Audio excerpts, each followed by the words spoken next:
पश्चिम बंगाल दिवस आज 20 तारिक जुन 20 तारिक यो सारा पश्चिम बंगाल भरि नै हामीले अति उत्साहका साथ मनाउन लागिरहेका छौं र यो कार्यक्रम सुरु हुनुभन्दा अगाडि हामी वन्दे मातरमद्वारा यो कार्यक्रम सुरु गर्नेछौं र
बाग्राकोट हायर सेकेन्डरी स्कुलको आयोजनामा सम्पन्न भइरहेको पश्चिम बङ्गाल दिवसको कार्यक्रमका अध्यक्ष स्कुलका वरिष्ठ शिक्षक श्रद्धेय सर राजेन्द्र सुनारको अनुमति लिँदै उपस्थित सम्पूर्ण सहगुरुमा प्रशिक्षण कर्मचारी विद्यार्थी नानीहरू सबैलाई एकमुष्टमा अभिनन्दन तथा यस कार्यक्रममा स्वागत जनाउँदै म आजको कार्यक्रमको विशेषता विषय अनि पश्चिम बङ्गाल दिवस मनाउनु पर्दाखेरि हाम्रो दायित्व के कस्तो पर्छ त्यो विषयमा लिखित अभिभाषण म यहाँ नानीहरूको र उपस्थित सबैको अघि राख्न चाहन्छु। 20 जुन जो आज पश्चिम बङ्गालको निम्ति एउटा ऐतिहासिक दिन हो। 20 जुन हाम्रो राज्यको इतिहासमा एउटा महत्त्वपूर्ण दिन हो। सन् 1947 मा आजकै दिन भएको ऐतिहासिक निर्णयले पश्चिम बङ्गाल भारतको अभिन्न अङ्गको रूपमा अघि बढ्ने बाटो तय गरेको थियो। त्यसैले यो दिवस कुनै राजनैतिक अवसर मात्र होइन, तर हाम्रो साझा इतिहास, विविध संस्कृति, सामाजिक सद्भाव र राज्यप्रतिको उत्तरदायित्वलाई स्मरण गर्ने दिन पनि हो। आज हामी पश्चिम बङ्गाल दिवसको पावन अवसरमा यहाँ एकत्रित भएका छौँ। यो केवल एउटा औपचारिक दिन मात्र नभएर हामी बसोबासो गर्ने यस सुन्दर राज्यको इतिहास, संस्कृति, विविधता, उपलब्धि र भविष्यप्रतिको हाम्रो जिम्मेवारीलाई सम्झना गर्ने दिन पनि हो। पश्चिम बङ्गालको नाम आउँदा हाम्रो मानसपटमा केवल कोलकाता र समतलको मानचित्र मात्र आउने गर्छ, तर त्यो होइन। जब हामी पश्चिम बङ्गालको नाम सम्झना गर्छौँ तब हाम्रो मनमा साहित्य, संस्कृति, कला, सङ्गीत, विज्ञान र स्वतन्त्रताको आन्दोलनको गौरवपूर्ण इतिहास पनि सम्झना आउँछ। यही भूमिले विश्वकवि रविन्द्रनाथ ठाकुर, स्वामी विवेकानन्द, नेताजी सुभाष चन्द्र बोस, जगदीश चन्द्र बोस, सत्येन्द्रनाथ बोस जस्ता महान व्यक्तिहरू जन्माएको छ। उनीहरूको योगदान केवल पश्चिम बङ्गाल वा भारतका लागि मात्र होइन, सम्पूर्ण मानव समाजका लागि प्रेरणाको स्रोत पनि बनेको छ। तर आज म विशेष रूपमा एउटा विषयमा तपाईहरू सबैको ध्यान आकर्षण गराउन चाहन्छु। पश्चिम बङ्गाल भनेको केवल कोलकाता मात्र नभएर पश्चिम बङ्गाल भनेको हिमालयदेखि समुद्रसम्म फैलिएको अद्भुत विविधताको भूमि हो। उत्तरमा हिमालको बीचमा उर्वर मैदान र दक्षिणमा विशाल समुद्र तट, यति धेरै प्राकृतिक विविधता एउटै राज्यमा विरलै पाइन्छ। हामी बस्ने पहाड, तराई र डुवर्स पश्चिम बङ्गालको अमूल्य सम्पत्ति हुन्। दार्जिलिङका हिम श्रृङ्खलाहरू, कालिम्पोङका हरिया डाँडाहरू, डुवर्सका घना वनहरू, चिया बगानहरू, बग्ने नदीहरू, राष्ट्रिय निकुञ्जहरू तथा यहाँको जैविक विविधताले पश्चिम बङ्गालको पहिचानलाई अझ सुदृढ बनाएको छ। डुवर्सलाई भारतको प्रवेशद्वार पनि भनिन्छ। यहाँका जङ्गलमा पाइने एकसिङे गैँडा, हात्ती, चितुवा अथवा अन्य दुर्लभ वन्य जन्तु जो हाम्रो राष्ट्रकै सम्पत्ति हुन् यहाँ पाइन्छ, जो हामीले गर्वका साथ भन्छौँ कि हामी यस्ता विशेषताले भरिएको ठाउँमा बसोबासो गर्छौँ। गोरुमारा, जल्दापाडा, बक्साद्वार जस्ता वन क्षेत्र केवल पर्यटनका केन्द्र मात्र होइनन्, प्रकृति संरक्षणका उत्कृष्ट उदाहरण पनि हुन्। हाम्रो क्षेत्रको अर्को ठुलो विशेषता यसको सांस्कृतिक विशेषता पनि हो। यहाँ नेपाली, बङ्गाली, आदिवासी, राजवंशी, हिन्दीभाषी, भुटिया, लेप्चा, तामाङ, राई, गुरुङ, शेर्पा आदि अनेकौं समुदाय मिलेर बसोबासो गरेका छन्। फरक भाषा, फरक संस्कृति र फरक परम्परा हुँदाहुँदै पनि हामी एउटै राज्यका नागरिकका रूपमा आपसी सद्भावका साथ अघि बढिरहेका छौँ। यही विविधतामा एकता नै पश्चिम बङ्गालको सबैभन्दा ठुलो शक्ति हो।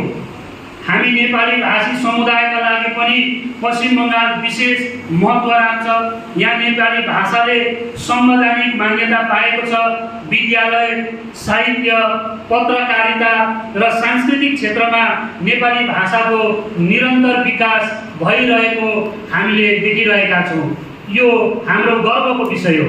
त्यसैले हामीले आफ्नो भाषा र संस्कृतिलाई संरक्षण गर्दै अन्य सबै भाषा र संस्कृतिको समान सम्मान पनि गर्नुपर्दछ। प्रिय विद्यार्थीहरू, तिमीहरू नै भोलिको पश्चिम बङ्गालका निर्माता हो। तिमीहरूले केवल राम्रो अङ्क ल्याएर परीक्षा पास गर्नु मात्र पर्याप्त हुँदैन। असल चरित्र, सामाजिक उत्तरदायित्व, वैज्ञानिक सोच, वातावरणप्रतिको संवेदनशीलता र मानवताप्रतिको सम्मान पनि तिमीहरूमा उत्पन्न हुनुपर्दछ। आजको समयमा प्रविधि तीव्र रूपमा विकास भइरहेको छ। कृत्रिम बुद्धिमत्ता अथवा जसलाई हामी आर्टिफिसियल इन्टेलिजेन्स भन्छौँ, डिजिटल शिक्षा र नयाँ नयाँ आविष्कारहरूले संसार आमूल परिवर्तन भइरहेको छ।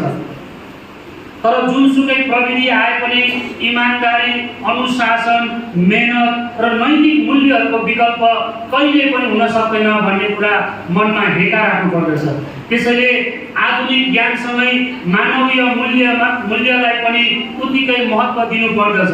हाम्रो पहाड, तराई र डुवर्स प्राकृतिक सम्पदाले भरिपूर्ण छन्, तर वातावरणीय असन्तुलन, वन विनाश, नदी अतिक्रमण र प्रदूषणका चुनौती पनि बढिरहेका छन्। त्यसैले प्रकृतिको संरक्षण गर्नु आजको सबैभन्दा ठुलो हाम्रो दायित्व हो।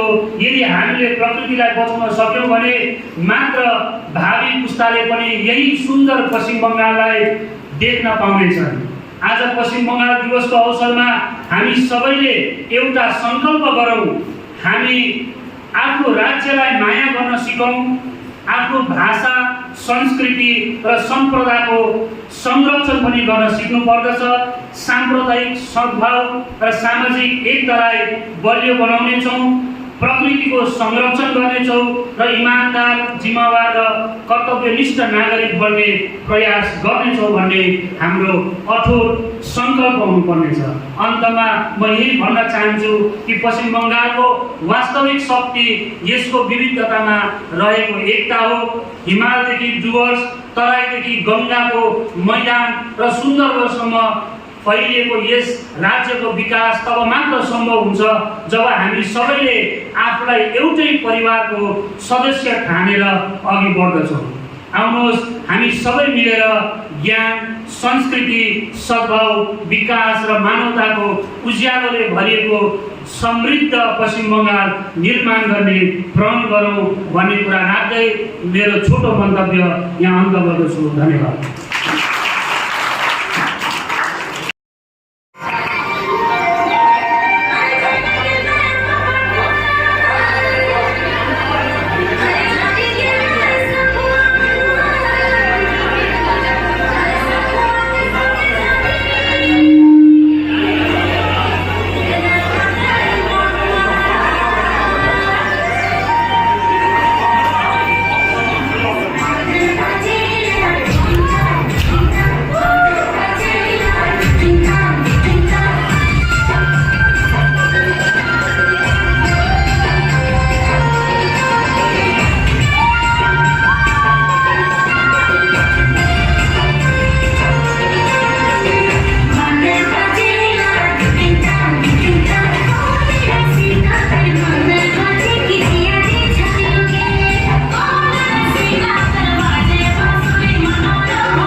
अध्यक्ष सदस्य राजेश स्कुलका प्रधान अध्यापक श्री सागर शर्मा सर र मेरा बन्धुगण शिक्षक शिक्षिका अनि प्यारा प्यारा नानीहरू र मलाई केही दिन अघि सागर सरले भन्नुभयो तपाईँ इतिहासको विद्यार्थी र तपाईँले केही यो विषयमा खोजी गरेर ल्याउनुहोस् एउटा सानो पठन गर्नुहोस् भनेर भन्नुभयो र मैले छोटोभन्दा छोटो प्रायः 6-7 मिनट जस्तो मात्रै समय लाग्ने एउटा लेखेर ल्याएको छु किनभने हामी पठन गर्नु मन लाग्छ सुन्नु गाह्रो लाग्छ अहिले कुरामा सर छोटो छ भनेर सोध्नु हुँदैन र पश्चिम बङ्गाल दिवस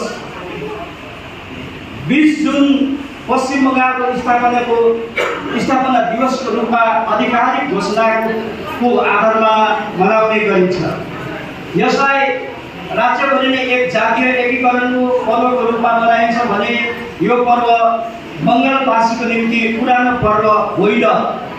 प्रत्येक वर्ष 20 जुनमा मनाइने यो पश्चिम बङ्गाल दिवस 20 जुन 1947 मा बङ्गालको विधानसभाद्वारा पारित यो प्रस्तावको स्मरणमा मनाइन्छ, जसको कारण बङ्गाल विभाजनको पछि पश्चिम बङ्गाल एक अलग राज्यको रूपमा अस्तित्वमा आएको थियो। यो अवसरलाई राज्यको सांस्कृतिक विरासतको रूपमा, ऐतिहासिक दिनको रूपमा अनि राज्यको उपलब्धिको रूपमा पनि यसलाई मनाइन्छ। जब बङ्गाल 1946 को साम्प्रदायिक हिंसाको पीडादेखि केही माथि उठेको थियो, 1946 सालमा बङ्गालमा एउटा जेनोसाइड मार्च म्यासाकर त्यति बेला भएको थियो। झन्डै 40,000 मान्छे त्यति बेला साम्प्रदायिक दङ्गामा मरेको थियो। त्यसको लगत्तै 1 वर्षपछि भारतको गभर्नर जेनरल लर्ड माउन्टबेटनको प्लान अनुसार भारतवर्ष 2वटा राष्ट्रमा विभाजन हुने प्रबल सम्भावना देखा पर्न आरम्भ भयो।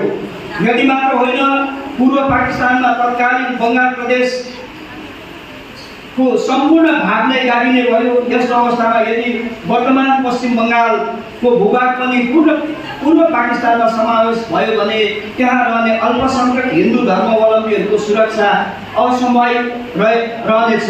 त्यसैले तत्कालीन बङ्गाल प्रदेशको विधानसभामा यो बिल ल्याइयो कि वर्तमान बङ्गाल जहाँ हिन्दू धर्मावलम्बी बहुमतमा रहेका छन् ती क्षेत्रलाई प्रस्तावित पूर्व पाकिस्तानको देखि अलग पश्चिम बङ्गाल राज्यको निर्माण गरियोस्, जो भारतीय सङ्घीय ढाँचाभित्र रहनेछ। यस प्रस्तावलाई आधिकारिक रूप दिनको निम्ति अब वास्तविक रूप दिनको निम्ति 20 जुन 1947 मा बङ्गालको त्यतिबेलाको प्रादेशिक भनिन्थ्यो प्रादेशिक legislative assembly, provincial legislative assembly of Bengal भनेर भनिन्थ्यो। त्यहाँ यो बिल ल्याइयो, जसलाई बङ्गाल विधानपालिकाले तुरन्तै पारित गर्यो। यस बिलको पक्षमा 58 मत परेको थियो भने यस बिलको विरोधमा केवल 21 मत मात्रै परेको थियो र बङ्गालको विधानसभाको सहयोगले मात्र बङ्गाल अलग त्यति बेलाको बङ्गलादेशदेखि अलग राख्नु असम्भव थियो। त्यसले गर्दा जब यो विधानसभामा पास भइसकिसकेपछि त्यति बेलाको विधानसभाको सदस्य डाक्टर श्यामा प्रसाद मुखर्जीले यसलाई आफ्नो हातमा लियो, जसको निम्ति उहाँलाई हामी त पूर्ण बङ्गालले यो जबसम्म बङ्गाल रहन्छ तबसम्म उहाँको अतुल्य योगदानलाई जहिले पनि के गर्दछ भनेर स्मरण गरिरहनेछ। उनले यस क्षेत्रलाई सुरक्षित राख्नका निम्ति यो बङ्गाल प्रदेश भारतको एक सशक्त राज्यको रूपमा रहनुपर्छ भन्ने सोच राखेका थिए। यस क्षेत्रलाई पाकिस्तानदेखि अलग राख्नका निम्ति उनले काङ्ग्रेसका नेताहरूसँग पनि सम्पर्क बढाउन थाले। उनले यस विषयमा तत्कालीन गभर्नर जेनरल लर्ड माउन्टबेटनसँग पनि पत्रचार गरे। पछि उनको यो आन्दोलनले व्यापक समर्थन जुटाएपछि पश्चिम बङ्गालको क्षेत्रलाई प्रस्तावित पाकिस्तानबाट अलग राख्नुपर्छ भन्ने निर्णय लियो। यस प्रकारले अलग राज्य पश्चिम बङ्गालको निर्माण भएको हो। डाक्टर श्यामा प्रसाद मुखर्जीको अलग पश्चिम बङ्गाल राज्यको निर्माण र अखण्ड भारतको निम्ति योगदान चिरकालसम्म रहनेछ।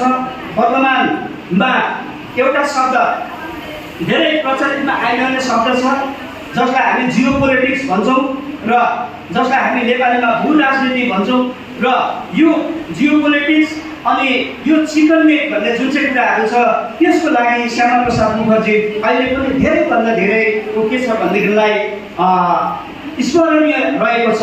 कुरा के भनेदेखिलाई मैले यो धेरै खोजेँ, यो एउटा सानो लेख मैले आजभन्दा 8 वर्ष अगाडि यहाँदेखि पछाडि ल्याएको थिएँ, पेपरमा छपाउँछु भनेर मैले यो मेरो दाजु प्रेस रिपोर्टर छन् उनलाई पठाएँ र उनले भने कि यो मैले पठाएँ भने भोलि तँलाई हेर्नुहोस् पर्छ, यो नछाप्नु भनेर उहाँले भने। त्यहाँदेखि मैले त्यति नै राखेँ। हिजो मैले यो निकालेको थिएँ, निकाल्दाखेरि चाहिँ यो कुराहरू पाएँ। त्यहाँ चाहिँ विशेष गरी श्यामाप्रसाद मुखर्जीको कुराहरू मैले त्यति बेला लेखेको थिएँ। अब अघि मैले भने जियो पोलिटिक्स अथवा भू राजनीति, भूमिसँग गरिने राजनीतिलाई भू राजनीति अथवा जियो पोलिटिक्स भनेर भनिन्छ। Jio politics is the politics with land भनेर हामी भन्छौँ। जियो पोलिटिक्स के हो? भू राजनीति भन्नाले हामी त्यो कुरा बुझ्छौँ कुनै पनि देशको भौगोलिक स्थिति, आकार अनि संसाधन जसको राजनीति अन्य शक्ति अन्य देशसँग उसको सम्बन्ध आदिलाई कस्तो प्रभाव बनाएको हुन्छ अनि यसको भूगोलले विश्व मञ्चमा कुनै पनि देशको लाभ कमजोरी अनि राजनीतिक निर्णय गर्छ भने त्यसलाई चाहिँ भू राजनीति अथवा जियो पोलिटिक्स भनिन्छ। अब यहाँ हेर्नुहोस्, यहाँनिर एउटा म्याप पनि राखिएको छ। मैले अघि भन्नु एउटा यस्तो भयो भनेदेखि त साह्रो सजिलो हुन्थ्यो भनेर मैले त्यो सोचेको थिएँ। साँच्चै नै ठिक त्यो रहेछ। र श्यामाप्रसाद मुखर्जीको अहिलेको प्रेजेन्ट कन्टेम्पोरेरी स्टेजमा उनको स्मरण कसरी गर्न सकिन्छ, how we can recall him in this present stage, र कसरी उनलाई हामीले सम्झन सक्छौँ भन्ने स्थितिमा यहाँनिर तपाईँहरूले एउटा म्याप देख्नु हुँदैछ। दार्जिलिङ भयो, यहाँनिर यहाँ बङ्गलादेश, यहाँ बिहार छ। एउटा कुरालाई याद राखिराख्नुहोस्, दार्जिलिङ डिस्ट्रिक्ट त्यहाँ छ, त्यसको अलिकति उता जलपाइगुडी छ, अनि त्यहाँदेखि उतापट्टि बिहार छ र प्रेजेन्ट बङ्गलादेशको भाग हो। नानीहरूले विशेष यो कुरा याद राखिराख्नु, भोलिको दिनमा काम लाग्छ। र श्यामाप्रसाद मुखर्जीले सोचे कि यदि टोटल वेस्ट बेङ्गाल लगाएर यदि बङ्गाल भूभागहरू नै पाकिस्तान, त्यति बेलाको पाकिस्तान भनिन्थ्यो, अहिलेको प्रेजेन्ट बङ्गलादेशलाई चाहिँ पूर्व पाकिस्तान भनेर भनिन्छ, र यदि त्यो सबै एरिया चाहिँ बङ्गलादेशभित्र पस्यो भनेदेखिलाई चाहिँ भारत चाहिँ भोलिको दिनमा भारतवर्ष रहँदैन भन्ने उसले त्यो कुरा सोचिसकेको थियो। र यो जुन चिकन नेक भनेर हामी भन्छौँ त्यो चिकन नेक भएर आसाम जान्छ। त्यति बेला आसाम एउटा थियो, अहिले गएर त्यो भाग भएर 7वटा राज्यहरूमा के अरे विभाजित भएको छ, जसलाई 7 कन्या भनेर भन्छौँ, 7 सिस्टर भनेर भन्छौँ। र त्यो एरियामा छिर्ने ठाउँ चाहिँ यही अहिलेको चिकन नेक भन्ने ठाउँ थियो। र त्यो चिकन नेक यदि नरहेको भएदेखि चाहिँ भारतको म्यापदेखि यो आसाम जुन राज्य छ त्यो राज्य अलग हुने थियो। र त्यसले गर्दाखेरि एउटा भारतवर्ष टुक्रिने सम्भावना श्यामाप्रसाद मुखर्जीले देखे। र श्यामाप्रसाद मुखर्जीले त्यो देखिसकेपछि वास्तवमा यो बङ्गालको विरासतलाई मात्रै जोगाउनको लागि चाहिँ होइन, तर बङ्गाल सँगसँगै भारतवर्षको अखण्डतालाई बचाउनको लागि चाहिँ श्यामाप्रसाद मुखर्जीले यो काम गरेको थिए। र यसो गर्दाखेरि त्यहाँदेखि उनले उसको कङ्ग्रेस पार्टीको नेताहरूसँग राम्रो सम्बन्ध थिएन। ऊ अलिकति अलिक अर्थोडक्स टाइपको कट्टरपन्थी कन्जर्भेटिभ किसिमको मान्छे थिए। र त्यसले गर्दाखेरि उनको कुराहरू कङ्ग्रेसले पहिला त्यति साह्रो मानिलिएन। तर उनले भन्दा चाहिँ यो के भयो भनेदेखिलाई उनीहरूले बुझ्यो बङ्गालको जियो पोलिटिकल स्टेज के छ, इन्डियाको जियो पोलिटिकल कन्डिसन के छ, त्यसलाई बुझिसकेपछि उनीहरूले पनि श्यामाप्रसाद मुखर्जीको कुरालाई मानिलियो। र कङ्ग्रेस पार्टीको नेताहरूले पनि लर्ड माउन्टबेटनको प्लान जुन चाहिँ छ त्यो प्लानमा केही फेरबदल ल्याउनुपर्छ भनेर उनीहरूले पनि प्रस्ताव राखिसकेपछि जब 1947 सालमा भारत विभाजन भयो, त्यो विभाजनको टाइममा पश्चिमको भाग पश्चिम पाकिस्तान, पूर्वको भाग अहिलेको प्रेजेन्ट बङ्गलादेश, पूर्व पाकिस्तान भएर जुन चाहिँ क्रिएट भयो त्यति बेला चाहिँ श्यामाप्रसाद मुखर्जीको प्रयासमा यो पश्चिम बङ्गाल चाहिँ भारतवर्षको सङ्घीय ढाँचाभित्र एक रहेको थियो। र श्यामाप्रसाद मुखर्जीलाई अहिलेको स्टेजमा सम्झिन पर्दा पनि यो कुरा चाहिँ हामीले सम्झिनुपर्छ। यदि if Shyamaprasad Mukherjee were not to take the initiative to keep India or West Bengal within the sovereignty of India, that what would India be? त्यति बेला इन्डिया के हुन्थ्यो भन्ने कुरालाई हामीले त्यो कुरालाई सोचेको हुनुपर्छ। र त्यसले गर्दाखेरि र 1922 सालमा मात्र यो बेसी अगाडि होइन 22 सालमा बङ्गालको विधानसभामा फेरि पनि ल्याइयो कि यो कुरालाई पास गरिनुपर्छ भनेर ल्याइएको थियो। तर देशको इतिहास पनि राजनीतिले ठुलो प्रभाव पारेको हुन्छ, यो कुरालाई हामी सोच्नुपर्छ। र त्यति बेला यदि 20 जुनमा श्यामाप्रसाद यो बङ्गाल दिवस पालन गरियो भनेदेखिलाई एकतर्फबाट श्यामाप्रसाद मुखर्जीलाई पालन गरिएको जस्तो हुन्छ भन्ने हुँदाखेरि चाहिँ यो आजभन्दा केही वर्ष अगाडिको सरकारले एउटा कमिसन गठन गर्यो। त्यो कमिसन गठन गरिसकेपछि त्यहाँनिर के भयो भनेदेखिलाई बङ्गाल दिवस कहिले यो के अरे पालन गरिनुपर्ने भन्ने कुरामाथि छलफल भयो। एउटा कमिसन बनायो, कमिसनले त्यो पुरा खोजी गरिसकेपछि अन्तमा 3-4वटा डेट निकाल्यो। त्यो डेट निकालेर चाहिँ उनीहरूले भने कि त अहिलेभन्दा गएको अगाडिको सरकार जसमा हामी नाम नलिरहँ, उनीहरूले भन्यो कि त्यो कमिसनले भन्यो कि यो डेट चाहिँ 3-4वटा हामीले निकालेको छौँ, त्यसमा कुनै पनि डेटलाई चाहिँ मुख्यमन्त्रीले कुनै पनि दिनलाई लिएर चाहिँ बङ्गाल दिवस पालन गर्न सक्छ भनेर उसले त्यो कमिसनले घोषणा गरिसकेपछि ममता ब्यानर्जी त्यति बेलाको चिफ मिनिस्टर थिए, उहाँले भन्नुभयो कि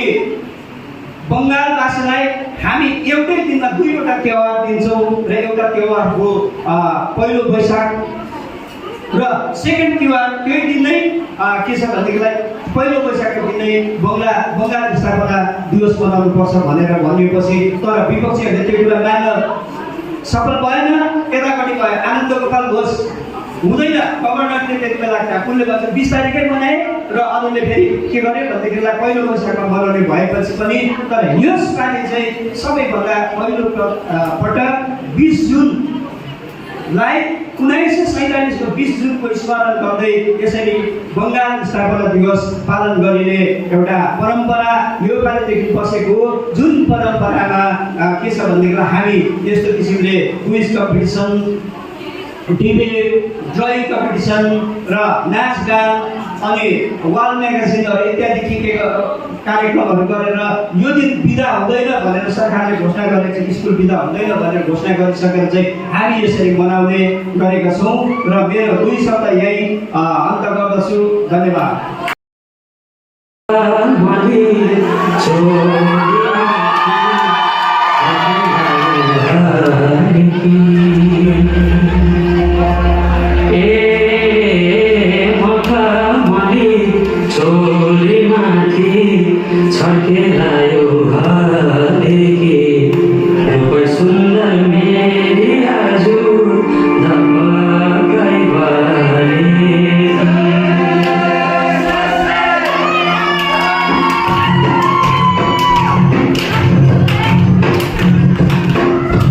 Mama,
নমস্কার, উপস্থিত শিক্ষক শিক্ষিকাবৃন্দ, আমার ছাত্রছাত্রী এবং সবাইকে যথাযথ স্থানে সম্মান এবং নমস্কার, আদর, ভালোবাসা জানিয়ে আমি একটা পশ্চিমবঙ্গ দিবস কেন পালন করা হয় তার তাৎপর্য ব্যাখ্যা করার চেষ্টা করব।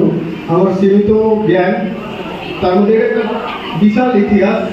এই বিশাল ইতিহাস 5 মিনিট বা 10 মিনিটের মধ্যে বলা সম্ভব নয়, তবুও আমি চেষ্টা করবো যতটা বলা সম্ভব হয়। তার মধ্যে আমার সীমিত জ্ঞান রয়েছে, আমি ইতিহাসের ছাত্র নই, তবে আমি ইতিহাসটা খুব ভালোবাসি, ইতিহাস চর্চা করি, সেই জন্য আমি যতটুকু জানি এটা বলার চেষ্টা করি। ঠিক আছে, আমি স্টার্ট করছি। প্রথমে আমি একটি বিষ্ণু পুরাণের একটি শ্লোক দিয়ে স্টার্ট করব, যেটি সংস্কৃতে আছে। উত্তরম যশ সমুদ্রস্য হিমাদ্দেশ্চৈব দক্ষিণম বর্ষম তদ ভারত নাম ভারতী যত্র সন্ততি। অর্থাৎ এই শ্লোকটি বিষ্ণু পুরাণের একটি শ্লোক। এই শ্লোকে কি বলা হচ্ছে, উত্তরম যশ সমুদ্রস্য, অর্থাৎ সমুদ্রের উত্তরে এবং হিমালয়ের দক্ষিণে যে ভূভাগটি রয়েছে সেটি হলো ভারতবর্ষ বা ভারত। পশ্চিমবঙ্গের ক্ষেত্রেও সেই একই কথা প্রযোজ্য। আমরা জানি পশ্চিমবঙ্গের উত্তরে 100 বিশাল হিমালয় পর্বতমালা বিরাজমান করছে, দক্ষিণে রয়েছে বঙ্গোপসাগর অথবা বে অফ বেঙ্গল বলে যেটি আমরা চিনি। এই পশ্চিমবঙ্গের দীঘা থেকে দার্জিলিং বহু ইউনেস্কো ওয়ার্ল্ড হেরিটেজ সাইট রয়েছে। আমরা জানি পশ্চিমবঙ্গের বুকে বিরাজ করছে সেই সমস্ত ওয়ার্ল্ড হেরিটেজ সাইট। পশ্চিমবঙ্গের বিখ্যাত বহু মনীষী জন্মগ্রহণ করেছেন, বিবেকানন্দ থেকে বীর সুভাষ, রামমোহন রায়, সুভাষচন্দ্র বসু, ঈশ্বরচন্দ্র বিদ্যাসাগর, স্বামীজি, আরো অনেকে। তাদের অবদান কম নয়, কিন্তু এই পশ্চিমবঙ্গ রাজ্যটি কিভাবে সৃষ্টি হলো তার ইতিহাস আমাদের জানা দরকার আমি মনে করি, তাই আমরা এটা জানার চেষ্টা করব। সালটা ছিল 1946। 1946 সালে দ্বিতীয় বিশ্বযুদ্ধ চলছে। তখন দ্বিতীয় বিশ্বযুদ্ধ শেষ হয়ে যাওয়ার পর তখন দ্বিতীয় বিশ্বযুদ্ধের জন্য আমাদের প্রাদেশিক আইনসভার যে ভোট বা নির্বাচন, সেই নির্বাচন কিছুটা স্থগিত হয়ে গেছিল। তারপর যখন 1946-এ যখন আমাদের বাংলা প্রদেশে, তখন বাংলা প্রদেশ বলে বাংলার মধ্যে বর্তমান বাংলাদেশ, বাংলা, আসাম সমস্ত প্রদেশ বাংলার মধ্যেই কনসিডার করা হতো, ওটাকে বলা হতো বঙ্গপ্রদেশ। প্রভিন্সিয়াল, তখন তো স্টেট বলা হতো না, প্রভিন্স বলা হতো। তো এইভাবে যখন 1946 সালে ভোট হয় বঙ্গপ্রদেশে, তখন মুসলিম লীগ বিপুল ভোটে জয়লাভ করে।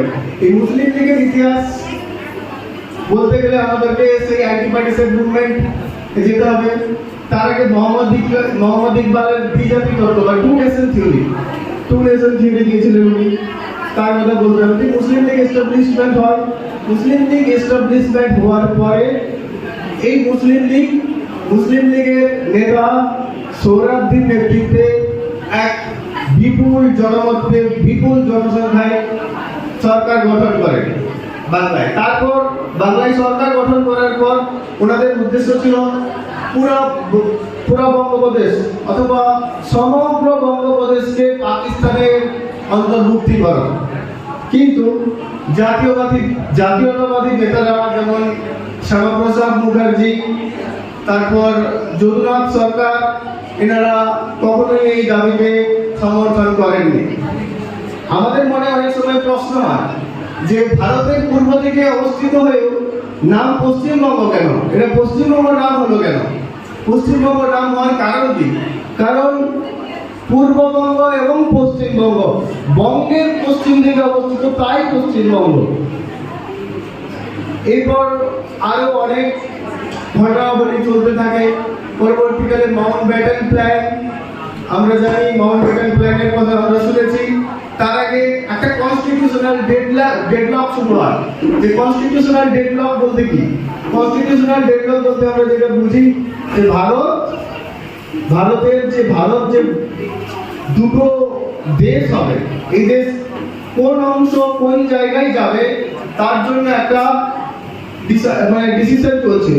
এখানে বহু প্ল্যান আছে, বিভিন্ন রকমের প্ল্যান, সিআর প্ল্যান, ওয়াবল প্ল্যান, নানা ধরনের প্ল্যান আছে, কিন্তু মুসলিম লীগ এবং হিন্দু মহাসভা এবং আরো কংগ্রেস অসহমতের কারণে কোনোটাই ফুলফিল হচ্ছিল না। এই মত অবস্থায় দ্বিতীয় বিশ্বযুদ্ধ শেষ হয়। দ্বিতীয় বিশ্বযুদ্ধ শেষ হওয়ার পর কি হয় না, দ্বিতীয় বিশ্বযুদ্ধের যে দুটো শক্তি ছিল, যে শক্তি জিতেছিল তাদের পক্ষ থেকে একটা প্রেসার আসতে থাকে কি এবার ভারতকে স্বাধীন করতে হবে। তো ভারতকে স্বাধীন করতে হলে ভারতের স্বাধীন হবে, কিন্তু ভারতের যে কনস্টিটিউশনাল ডেভেলপ চলছিল কি পশ্চিমবঙ্গ বা আমাদের যে পাঞ্জাব আছে, এখন বর্তমানে যে পাঞ্জাব রাজ্য, সেই রাজ্য কোন পাকিস্তানে যাবে কি পাকিস্তান হবে কি হবে না তাই।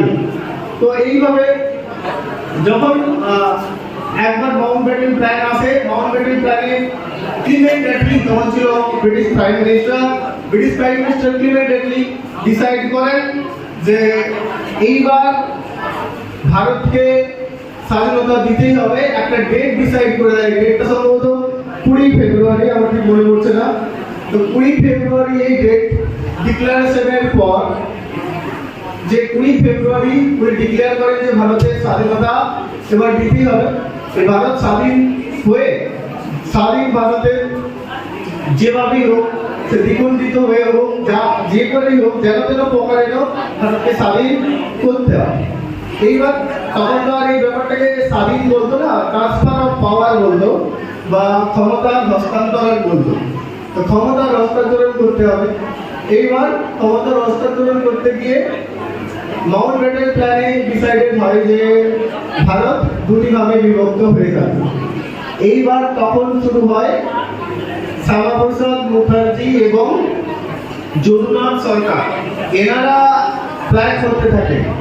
খুব সম্ভবত যেহেতু পুরো বাংলাতে, তখন বঙ্গপ্রদেশে মুসলিম জনসংখ্যা বেশি ছিল, ওনাদের প্ল্যান ছিল পুরোটা পাকিস্তানে চলে যাবে।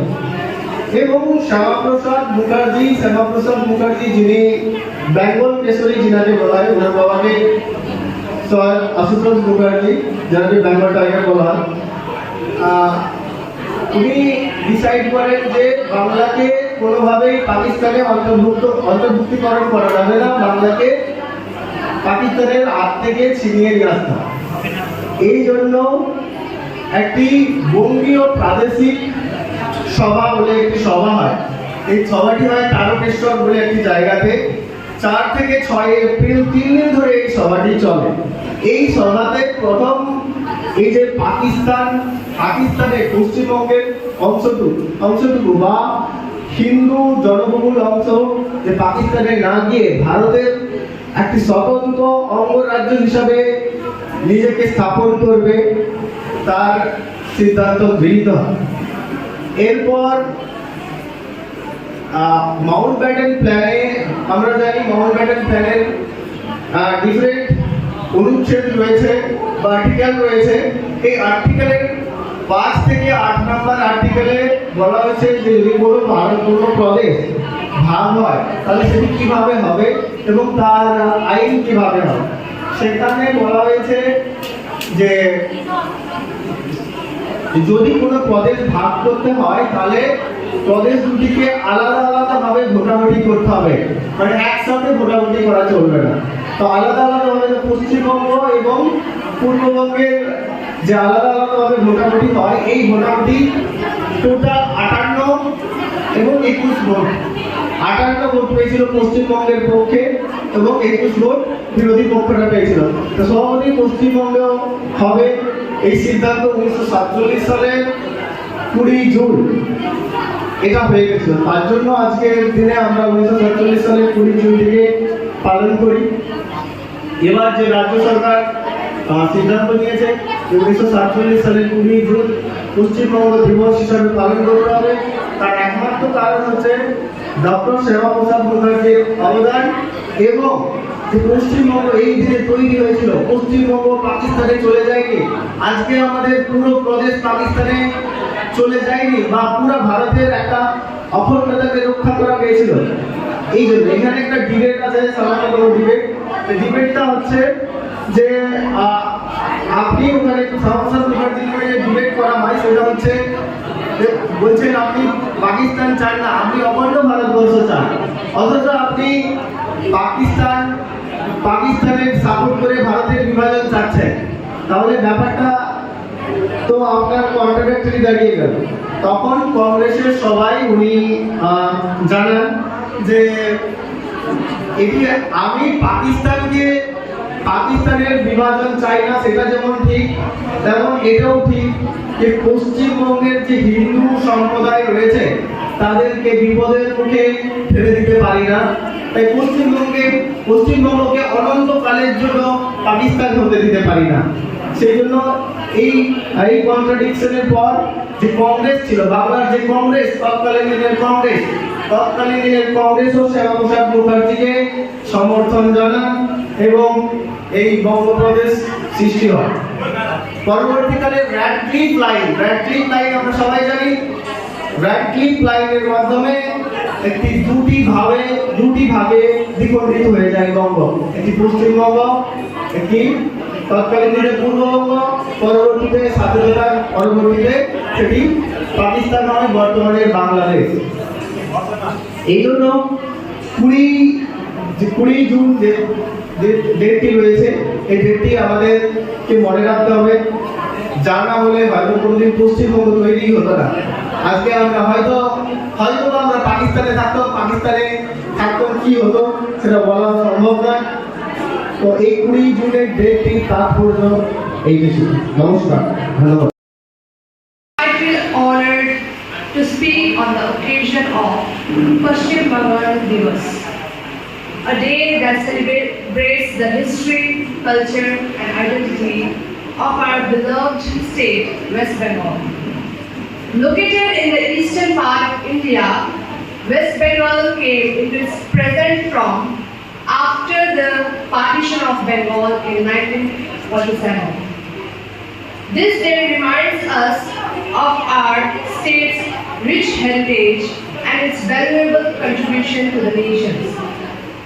West Bengal has played a significant role in India's freedom struggle and has produced many great personalities who have inspired generations.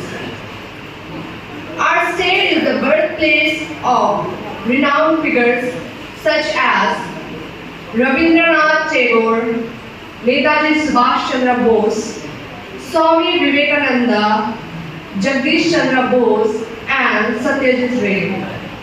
Their achievements in literature, science, spirituality, cinema, and the freedom movement have brought pride in our state and country. The capital city, Kolkata, often called the City of Joy, is the cultural heart of West Bengal. It is famous for landmarks such as the Victoria Memorial, Howrah Bridge, and Indian Museum.